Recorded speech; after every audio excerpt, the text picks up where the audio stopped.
dan ada 5 skema besar dalam program perlindungan dan pemulihan ekonomi, utamanya di sektor usaha mikro, usaha kecil, dan usaha menengah, termasuk program khusus bagi usaha ultramikro dan usaha mikro yang selama ini tidak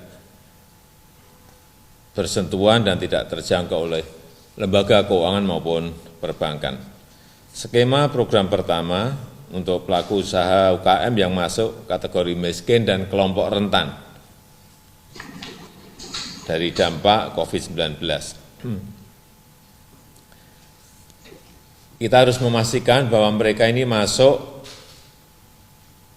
sebagai bagian dari penerima bansos, baik itu PKH, paket sembako, bansos tunai, BLT desa, maupun pembebasan pengurangan tarif listrik dan kartu prakerja.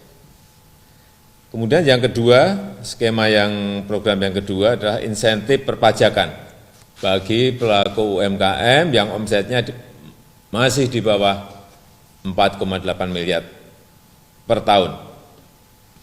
Saya kira di sini pemerintah telah menurunkan tarif PPh final untuk UMKM dari 0,5 menjadi 0% selama periode 6 bulan, dimulai dari April sampai September 2020.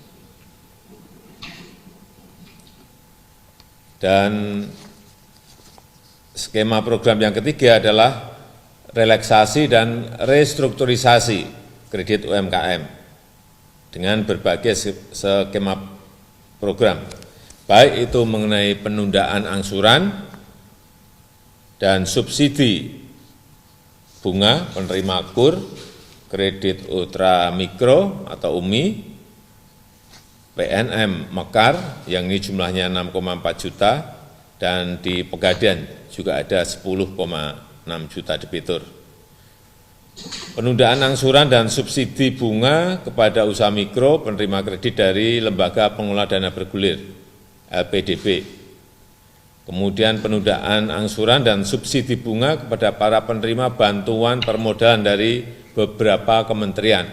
Ini saya lihat banyak sekali, ada LPM, UKP, ini Lembaga Pengelola Modal Usaha Kelautan dan Perikanan, BLU Pusat Pembiayaan Pengelola Hutan, dan calon petani, calon lokasi di Kementan. Saya juga minta agar program penundaan angsuran dan subsidi bunga diperluas untuk usaha mikro penerima bantuan usaha dari pemerintah daerah. Kemudian skema yang keempat mengenai perluasan pembiayaan bagi UMKM berupa stimulus bantuan modal kerja. Ini bantuan modal kerja darurat ini harus betul-betul kita rancang betul agar UMKM betul-betul merasakan dan mendapatkan skema bantuan modal darurat ini. Data yang saya miliki, ini ada 41 juta UMKM yang sudah tersambung dengan lembaga pembiayaan maupun perbankan. Kemudian di luar itu, 23 juta UMKM yang belum pernah mendapatkan pembiayaan dari lembaga keuangan maupun sistem perbankan. Karena itu yang 23 juta UMKM ini harus mendapatkan program dari perluasan pembiayaan modal kerja. Bagi yang bankable, penyalurannya akan melalui perluasan program KUR, sekaligus ini akan mendorong inklusi keuangan, sedangkan bagi yang tidak bankable, penyalurannya bisa lewat UMI, lewat Mekar, maupun skema program lainnya.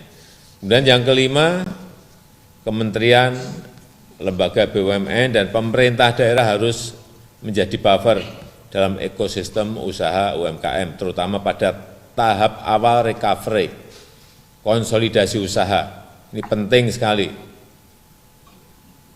Misalnya BUMN atau BUMD menjadi off-taker bagi hasil produksi para pelaku UMKM, baik ini di bidang pertanian, perikanan, kuliner, sampai di industri rumah tangga. Selain itu juga realokasi anggaran pemerintah daerah juga harus diarahkan pada program-program stimulus ekonomi yang menyentuh sektor UMKM ini. Ini saya harapkan nanti Mendagri bisa menyampaikan juga ke daerah mengenai ini sehingga kita harapkan UMKM kita bisa bertahan di tengah pandemi COVID ini. Saya rasa itu yang bisa saya sampaikan.